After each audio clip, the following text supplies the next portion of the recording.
हे what's up guys, welcome back once again. दोस्तों, आज की कहानी जो एक्सप्लेन करने वाले हैं वो एक सच्ची घटना पर आधारित है, जिसे देखकर आपको एक चीज का अंदाजा जरूर हो जाएगा कि अगर आपको सफल होना है तो आगे बढ़ते रहना होगा, कभी हार नहीं माननी चाहिए। चलिए शुरू करते हैं कहानी को। साल चल रहा है 1910 का, जगह है ग्रीनलैंड। हम एक कैप्टन को देखते हैं जिनका नाम है आयरन निकोलस, जो अपने साथी के साथ इस जगह को एक्सप्लोर कर रहे हैं, पर इसके पीछे एक खास मकसद है। दरअसल अमेरिका ने दावा किया है कि ग्रीनलैंड का कुछ हिस्सा है जो उनके शहर के अंदर आता है, और जो बात इस देश के लोगों को पसंद नहीं आई, इसीलिए उन्होंने यहाँ पर एक टीम भेजी है जो पता लगा सके कि कौन सा हिस्सा उनके अंदर जा रहा है। पर वो टीम तो कुछ टाइम बाद बादल के धुएं की तरह गायब हो जाती है। इसीलिए अब सरकार ने दूसरी टीम को भेजा है, और वो टीम असल में आयरन निकोलस की है, जो अपने साथी को लेकर उसी जगह पर जा रहे हैं। लेकिन बीच में उनके साथी के पैरों का बुरा हाल हो जाता है, इसीलिए मजबूरन उन्हें अपनी मंजिल को बीच रास्ते में ही छोड़कर आना पड़ता है अपने शिप पर वापस। पर जहां उनके और भी साथी मौजूद थे, जो उनकी पूरी टीम है। अब शिप पर पहुंचते ही वो अपने घायल साथी के पैर को देखते हैं और मजबूरन उसे उन्हें काटना पड़ता है, क्योंकि यही एक रास्ता बचा है उसे बचाने का। अब सभी लोग साथ में डिनर करते हैं और बहुत ही खुश होते हैं, क्योंकि आज क्रिसमस का दिन है, खुशी का मौका है। अब जश्न खत्म होने के बाद आयरन उन्हें बताता है कि उसे बीच रास्ते में एक जगह पर एक डायरी और एक मैप मिला है, और कहता है कि मुझे पूरा यकीन है कि ये मैप यहाँ पर आने वाली पहली टीम का होगा, क्योंकि इस पर उनका नाम लिखा है और उन्होंने एक लोकेशन भी मार्क किया है जो कि यहाँ से 100 मील दूर है। मुझे यकीन है कि वहां पर कुछ ना कुछ तो जरूर मिलेगा, और जो ये साबित कर सकेगा कि वो जमीन हमारी है, ना कि उनकी। पर उसकी ये बात सुनकर कोई भी खुश नहीं होता, क्योंकि अब कोई दोबारा से उस जगह पर नहीं जाना चाहता। उन्हें यह डर सता रहा है कि उनका भी वही हाल ना हो जाए जो पहली वाली टीम का हुआ था। लेकिन आयरन को तो जाना ही है, इसीलिए वो कल किसी को रेडी होने को कहता है। अब वो कौन होगा ये तो वो खुद डिसाइड कर लेंगे। अगली सुबह होती है, लेकिन हर कोई कुछ न कुछ बहाना बनाने लगता है। कोई भी राजी नहीं था कैप्टन के साथ जाने के लिए, सिवाय एक इंसान को छोड़कर, फिलिप्स, जो कि उनका मैकेनिक था, और वो तो उन्हें ऐसे ही बीच रास्ते में मिल गया था। लेकिन वो जाना चाहता है क्योंकि वो कैप्टन का बहुत बड़ा फैन है, जो बात वो भी जानते हैं। पर वो उसे ऐसे साथ तो नहीं ले जा सकते, क्योंकि उसे इन सब के बारे में कोई जानकारी नहीं है। पर फिलिप्स बताता है कि उसे बंदूक चलाने आती है और वो कुत्तों को भी संभाल सकता है। लेकिन जब वो उसे असल में कुत्तों को संभालते हुए देखते हैं तो समझ जाते हैं कि सच क्या है। वो उन्हें इतने प्यार से बुला रहा था कि ऐसे में तो वो सो जाएंगे। तब कैप्टन अपने एक साथी जोश को उसके पास भेजते हैं, जो उसे सही तरीका बताता है, और जोश यहाँ पर उसे एक सीख भी देता है कि तुम्हें इन कुत्तों से ज्यादा लगाव नहीं रखना है, क्योंकि आगे जाने पर तुम्हें बचे हुए कुत्तों को और तुम्हारा यही खाना बनने वाले। अब ये सुनकर फिलिप्स को थोड़ा अजीब लगता है। वहीं कैप्टन के पास कोई और ऑप्शन ना होने की वजह से फिलिप्स को साथ में ले जाना पड़ता, क्योंकि उसकी टीम ने तो पहले ही हाथ जोड़ लिए थे। अब रात में वही टीम मेंबर फिलिप्स को समझाते हैं कि तुम्हें वहां नहीं जाना चाहिए, वो जगह सही नहीं है। लेकिन वो नहीं मानता, क्योंकि वो एक कैप्टन है, उसके ऊपर जिम्मेदारियां हैं। वहीं कैप्टन के पास भी एक साथी जाता है जो उन्हें वापस चलने को कहता है। लेकिन कैप्टन कहता है कि जो हमसे पहले टीम यहाँ पर आई थी वो भी ऐसे वापस जा सकते थे, लेकिन वो नहीं गए। उन्होंने हमारे लिए एक क्लू छोड़ा, क्या पता अभी वो वहीं पर मौजूद हो, इसीलिए मुझे ये करना होगा। मैं उनकी मेहनत ज़ाया नहीं कर सकता। कोई भी मदद अगस्त के महीने से पहले नहीं आने वाली, इसीलिए तब तक हमारे पास समय है और तब तक मैं वापस भी आ जाऊंगा। वो साथी चुप हो जाता और वो कुछ कह भी नहीं सकता। खैर, कहानी आगे बढ़ती है और दोनों ही निकल जाते हैं अपने उस सफर के लिए, जिसकी मंजिल बहुत ही दूर है। पर फिलिप्स को तो बहुत ही ज्यादा खुशी है, पर फिलिप्स तो बहुत ही ज्यादा खुश होता है। उसके लिए ये चीज किसी सपने से कम नहीं है, और वो खुश भी क्यों ना हो। वो अपने आइडल के साथ आज सफर पर निकला है, लेकिन जैसे जैसे टाइम बीतता चला जाएगा वो धीरे धीरे सच्चाई से रूबरू होता रहेगा। दोनों कई घंटों तक अपने कुत्तों के पीछे इस लेज पर खड़े होकर आगे बढ़ते रहते, लेकिन फिर उन्हें एक जगह पर रुकना पड़ा, क्योंकि आगे जाकर खड़ी चढ़ाई थी और ऐसे में कुत्ते उस पर चढ़ नहीं पाते। इसीलिए वो खुद उन स्लेज को ऊपर की ओर ले जाते हैं, जिसमें इन्हें काफी मेहनत लगती है। ऐसे ही करते करते रात हो जाती है और सभी डॉग बाहर बंधे हुए थे, सिवाय एक डॉग के, जो कि कैप्टन का खास है। इस चीज को देखकर फिलिप्स कहता है कि उसे भी एक कुत्ते को अंदर लेना है, क्योंकि वो उसे अच्छा लगता है। लेकिन वो मना कर देता है, जिससे फिलिप्स को कुछ खास फर्क नहीं पड़ता। फिर वो उसे बताने लगता है कि कैसे वो पहले उनकी स्टोरीज को पढ़ता था और तब से वो उनका फैन है, इसीलिए वो उनके साथ यहाँ पर आने के लिए राजी हुआ।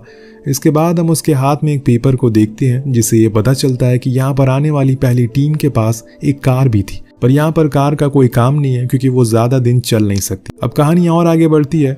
सुबह होने पर ये दोनों फिर से निकल पड़ते हैं अपने आगे के सफर के लिए और ये रूटीन अभी बहुत दिनों तक ऐसे ही चलता रहेगा। कैप्टन उस मैप को देखते हैं जिससे उसे पता चलता है कि यही वो जगह थी जहां से उस टीम ने अपनी लोकेशन खो दी थी, पर इतनी ही देर में वहां पर तूफान आ जाता, इसीलिए इन्हें फौरन वहां रुकना पड़ता। और इन सब चीजों के बाद फिलिप्स को एक सवाल बहुत ही देर से खाया जा रहा कि आखिर यहाँ पर आने वाली टीम कहाँ चलेगी, क्या वो सभी मर गए या फिर उन्हें किसी ने पकड़ लिया या अभी भी वो जिंदा है। उसके इस सवाल का जवाब कैप्टन एक ही शब्द में देते हैं कि उन्हें नहीं पता। लेकिन दोस्तों उसके चेहरे के उड़े रंग इस बात का सबूत दे रहे थे कि एक वही है जिसको सब कुछ पता है। और अब समय आ गया है कि आपको बता दिया जाए। दरअसल जब कैप्टन अपने साथी के साथ एक्सप्लोर कर रहा होता है तो एक जगह उसे एक इग्लू मिलता है जिसके अंदर जाने पर उन्हें क्रू मेंबर की 3 लाशें मिलती हैं जो कि वही जम चुकी थी। और वही उसे वो डायरी मिली और एक मैप भी। उस डायरी में लिखा था कि उन्हें कुछ मिला है जिसकी लोकेशन इस मैप में है। उन्हें पता चल चुका है कि वो नहीं बचेंगे और इसीलिए उन चीजों को कुछ पत्थरों के नीचे दबा कर रख दिया है। अब कैप्टन को इतना सब कुछ पता था लेकिन उन्होंने ये बात किसी से शेयर नहीं करी क्योंकि इससे सभी लोग डर जाते और वापस जाने की जिद करने लगते। पर अब उसका मकसद यही है कि उसे उन लोगों की मौत ऐसे जाया नहीं होने देनी है। वो कैसे भी करके वहां तक पहुंचेगा। अब जब सुबह होती है तो तूफान थम चुका था, इसीलिए फिर से तेजी पकड़ लेते हैं। लेकिन दोस्तों फिलिप्स की लापरवाही की वजह से एक हादसा हो जाता है और वो स्लेज से गिर जाता है जिसकी वजह से उसके डॉग खुल जाते हैं और उसका सबसे करीबी डॉग खाई से नीचे लटक जाता है। वो उसे ऊपर खींचने की बहुत कोशिश करता है पर वो रस्सी टूट जाती है और वो नीचे गिर जाता है और यहाँ पर उसकी मौत हो जाती है। ये उसके लिए बहुत ही दर्द भरा समय था, लेकिन इससे भी दुख भरी बात ये थी कि उसका स्लेज खाई के किनारे लटका हुआ है जिसमें से उनके 2 हफ्तों का खाना गिर चुका है। और ये बात कैप्टन को बहुत बुरी लगती है क्योंकि अगर वो स्लेज भी नीचे चला जाता तो वो भूख के मारे दम तोड़ देते। अब स्लेज को लेकर ऊपर चलते हैं और यहाँ हमें ये पता चलता है कि इन्हें सफर शुरू करे हुए पूरे 48 दिन बीत चुके हैं, पर ये अभी भी बस चले ही जा रहे हैं। इन्हें वो जगह अभी तक नहीं मिली, इसीलिए फिलिप्स आखिरकार पूछ ही लेता है कि वो आखिर ये क्यों कर रहे हैं, क्या इससे कोई फायदा है। तो वो कहता है कि वो अपने देश के लिए कर रहा है। अगर वो उन सबूतों को ढूंढने में कामयाब हो गया और वापस ले आया तो अपने देश के लिए हीरो बन जाएगा। अब ये सुनकर फिलिप्स मुस्कुराने लगता है और फिर से आगे बढ़ जाते। बीच बीच में इनके रास्ते में कई मुश्किलें आती हैं पर ये हिम्मत नहीं हारते और डटे रहते। अब रात में टाइम पास करने के लिए फिलिप्स कुछ फोटोज को देख रहा होता है जो उसे शिप में मिली थी। ये फोटोज असल में कैप्टन के ग्रुप की है जिसमें काफी लड़कियां मौजूद हैं, इसीलिए दोनों अपनी अपनी पसंद की लड़कियां चूज कर लेते हैं। और उस दिन कैप्टन सपना भी देखता है और उसमें वही लड़की आती है जिसे उसे इनाया नाम दिया था। इन्होंने अपनी ही दुनिया यहाँ पर बना ली है। अब कहानी और आगे बढ़ती है और इन्हें चलते चलते 55 दिन बीत चुके हैं पर अभी भी उस लोकेशन का कोई अता पता नहीं है, पर ये फिर भी चले जा रहे। लेकिन तभी इनका एक मुसीबत से पाला पड़ता है। असल में उनका गैस स्टोव खराब हो चुका है जिसके बिना कुछ बनाना बहुत मुश्किल है, लेकिन फिलिप्स अपनी स्किल की मदद से उसे भी ठीक कर देता है और वो फिर से चलने लगता है। अब इनके पास कुत्तों को भी खिलाने के लिए कुछ नहीं बचा, इसीलिए फिलिप्स को एक कुत्ते को मजबूरन मारना पड़ता है और फिर उसके मांस को उन कुत्ते को खिलाना पड़ता है। ये तो पहले जोश ने उसे बता दिया था पर उस समय उसे यकीन नहीं हुआ, लेकिन अब हालातों ने उसे ये करने पर मजबूर कर दिया। यहाँ हम एक और चीज देख पाते हैं कि फिलिप्स का सब्र अब जवाब देने लगा है। वो थक चुका है ऐसे महीनों से चलते हुए। आखिर कब तक उन्हें मंजिल मिलेगी। वो कैप्टन से वही सवाल करता है कि और कितने दिन, पर कैप्टन को भी इस सवाल का जवाब नहीं पता। पर उसका दिल रखने के लिए वो कह देते हैं कि बस थोड़ी दूर और, पर उसे ये नहीं पता कि ये बात सच भी हो जाएगी। जी हाँ दोस्त, इन्हें वो चीज मिल जाती है जो कि उन पत्थरों के अंदर छुपी हुई थी और इन्हें अब वो चीज मिल गई है जिसे ये साबित कर सकते हैं कि वो जमीन उनके ही देश से बिलोंग करती है। साथ में उन्हें एक लेटर भी मिलता है जिसमें बताया गया था कि कैसे उनके बाकी साथियों का धीरे धीरे खाना खत्म होने लगा। उनके पास डॉग भी खत्म हो गए, इसीलिए उन्होंने इन सारे सबूतों को यहाँ पर दफन कर दिया ताकि जब उन्हें ढूंढने के लिए सर्च ऑपरेशन चलाया जाए तो इनकी मेहनत बर्बाद ना हो। यहाँ पर आने वाली टीम को वो पेपर मिल सके। पर क्या आपने एक और चीज नोटिस करी, अब इन दोनों की हालत भी कुछ उन्हीं की तरह हो चुकी है। जो बात कैप्टन समझ चुका है, लेकिन वो ये बात फिलिप्स के शेयर नहीं करता। अब तो वो बहुत ही ज्यादा खुश है, उसे इस बात का यकीन कि ये लोग अब अपने घर पहुंच जाएंगे। आपको क्या लगता है? इस जवाब के लिए थोड़ी देर आपको और इंतजार करना पड़ेगा। फिलहाल ये दोनों कुछ खाने के बाद उन सभी सबूतों को लेकर वापस से उसी रास्ते पर लौटने लगते हैं अपने शिप की ओर। लेकिन इन्हें अब बहुत ही कटौती से हर चीज का इस्तेमाल करना पड़ेगा क्योंकि सारे सामानों की किल्लत हो चुकी है। तभी बीच में एक तूफान आ जाता है जिसकी चपेट में इनका एक और कुत्ता आ जाता है और उसकी मौत हो जाती है। अब यहाँ फिलिप्स उसके लीवर को खाने की कोशिश करता है, लेकिन उसे ये डर सता रहा था कि कहीं ये जहरीला ना हो। पर कैप्टन उसे खाने को कहते हैं, लेकिन कुछ ही देर बाद वो दोनों वॉमिट करना शुरू कर देते हैं। पर वो खुश नसीब होते हैं कि उनकी जान बच गई थी।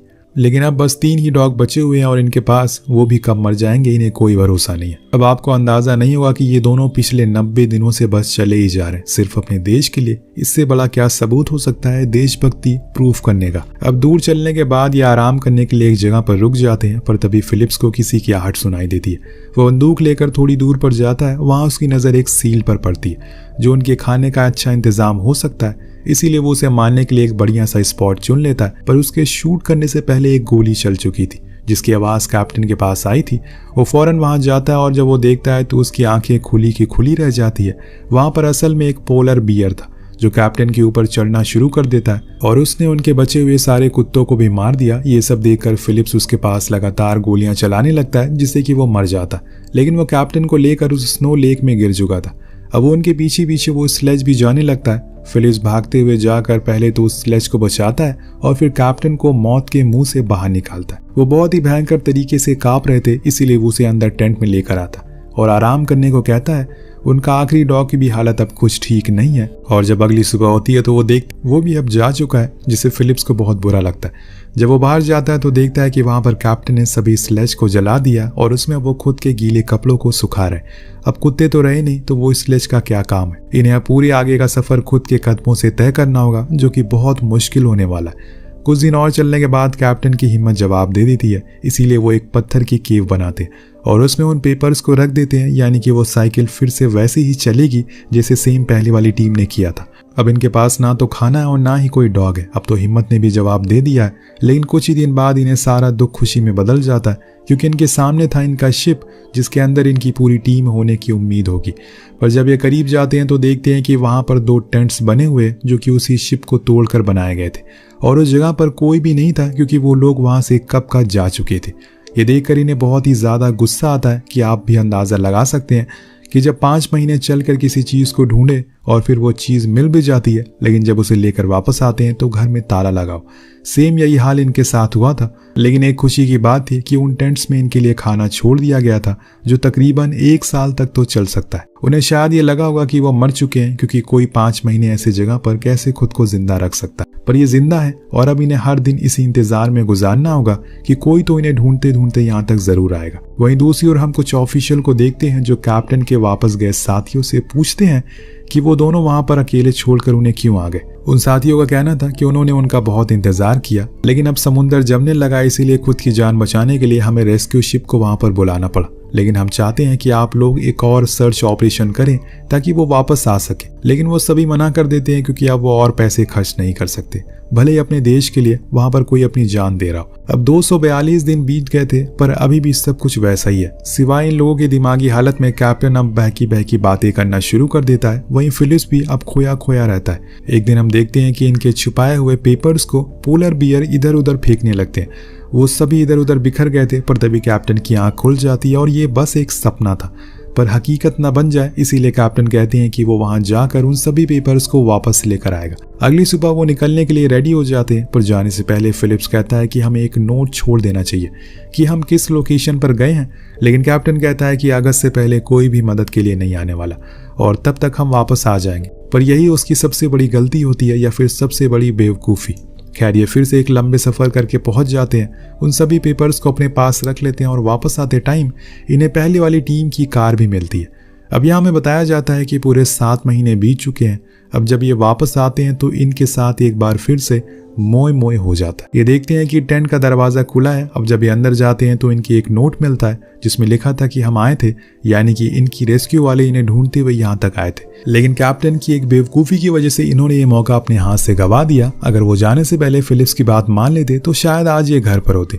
कैप्टन इस बात से बहुत ही ज्यादा डिमोटिवेट हो जाता है, जो कि फिलिप्स भी देख लेता है। उधर जोश फिर से ऑफिशियल के पास जाता है, लेकिन इस बारी तो उसे सही से बात तक नहीं करते। इधर अब जैसे जैसे दिन बीत रहे थे इनका दिमागी संतुलन भी बिगड़ने लगता है, खासकर कैप्टन का। वो ऐसे ही बैठा रहता है और घंटों घंटों तक। एक दिन वो देखता है कि दूर एक हॉट एयर बैलून उनकी ओर आ रहा है और उसमें से एक लड़की बाहर आती है जो कि वही थी जिसका नाम उसने इनाया रखा था। वो उसके साथ ख्याली प्यार करने लगता है जो दूर खड़ा फिलिप्स देख रहा होता है, जिसे वो समझ जाता है कि कैप्टन का दिमाग खिसक चुका है। वो पूरे दिन उसी फोटो को घूरता रहता है और यहाँ हम उसके गले पर निकल रहे ट्यूमर को भी देखते हैं। अब इसी तरह से कुछ और दिन बीत जाता है। अब तो इनाया कैप्टन को हर जगह दिखाई देने लगती है और वहीं फिलिप्स को उसके दादाजी दिख रहे थे। दोनों ही पागल हो चुके थे और उनकी इस इमेजिनेशन की कोई लिमिट नहीं थी। वो किसी भी चीज़ को इमेजिन कर लिया करते थे। अब एक दिन जब वो ऐसे ही बैठे होते हैं तो इनाया के साथ वो उसे सवाल करती है कि उसने इस काम को लेकर अपनी जान जोखिम में क्यों डाली। हालांकि ये सवाल वो खुद ही खुद से कर रहा होता है, जिसे सुनकर वो रोने लगता है और रूम में जाकर इनाया के साथ डांस करने लगता है। जब ये चीज़ फिलिप्स देखता है तो वो आकर अंदर उसे रोकने की कोशिश करता है, लेकिन वो उसे धक्का मारकर वहां से भगा देता है। वो बहुत ही बदतमीजी से उसे बात करता है, जो चीज़ फिलिप्स को सही नहीं लगती। लेकिन इसके बाद वो हद ही पार कर देता है। वो उसके कैबिन में चाकू लेकर घुस जाता है, जिससे फिलिप्स भी डर जाता है। आखिर वो क्या करने के लिए आया, लेकिन वो उसे उसका ट्यूमर काटने को कहता है, जो कि वो नहीं करना चाहता, लेकिन फिर भी उसे ये करना पड़ता है। और इस चीज़ से 2 दिन तक कैप्टन बेहोश ही रहता है। जब उसे होश आता है तब तक वो ठीक हो चुका था। उसी समय फिलिप्स उसे अपने सपने के बारे में बताता है जिसमें उसने इनाया को देखा था। अब ये चीज़ उसे बताकर गलती कर दी, क्योंकि कैप्टन किसी और के साथ इनाया को सोच भी नहीं सकता। वो तो उसके ऊपर बंदूक तान देता है, लेकिन तब इनाया अगर उसे समझाती है कि ये बस एक सपना था। वो उसे छोड़ देता है, जिसके बाद फिलिप्स बंदूक को जाकर दूसरे टेंट में रख देता है। कुछ देर बाद सब कुछ क्लियर हो जाता है और ये दोनों ठीक हो चुके थे। लेकिन अभी इनकी मुसीबत बाहर इनका इंतजार कर रही है। जी हाँ, एक पोलर बियर गेट पर ही खड़ा होता है। वो बंदूक भी दूसरे टेंट में मौजूद थी, इसीलिए दोनों ही गेट को कसकर बंद कर देते हैं और वहीं खड़े रहकर तेज तेज चिल्लाने लगते हैं। ये आइडिया उनका काम आ जाता है। अब शोर की वजह से वो पोलर बियर वहां से भाग जाता है, जिसके बाद दोनों ही सो जाते हैं और फिर उसी चीज में लग जाते हैं जो वो पिछले 9 महीने से करते हुए आ रहे हैं, इंतजार।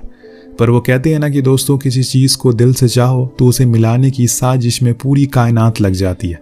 एक बार फिर से टेंट के बाहर किसी ने दस्तक दी थी। फिलिप्स बंदूक लेकर तैयार था, इस बारी आर या पार। लेकिन जब ये बाहर जाते हैं तो देखते हैं कि बाहर इनकी टीम खड़ी है, जो इन्हें बचाने के लिए यहाँ पर आ गई है। जी हाँ दोस्तों, इन दोनों को बचा लिया जाता है। उसका साथी कहता है कि बस अब तुम्हारा इंतजार खत्म हुआ, अब तुम लोग घर जा रहे हो। कैप्टन को एक पल के लिए यकीन नहीं होता, जिसके अगले सीन में हम दोनों को इस स्टेज में देखते हैं जहाँ कैप्टन की मुलाकात इनाया से होती है, वो भी हकीकत में। और ये चीज़ सिर्फ फिलिप्स की वजह से हुई है, क्योंकि उसने ही उसकी सारी स्टोरी शेयर करी और आज इनाया उसके साथ है। अब दोनों को सम्मानित किया जाता है और आज वो बन गए हैं सभी के लिए हीरो। किसी ने सही कहा है कि लहरों से डर कर नौका पार नहीं होती, कोशिश करने वालों की कभी हार नहीं होती। एक उम्मीद आपको पहाड़ को भी खिसकाने की ताकत दे सकती है। इसी के साथ ये कहानी यही खत्म हो जाती है। मिलते हैं अगली वीडियो में। Peace out.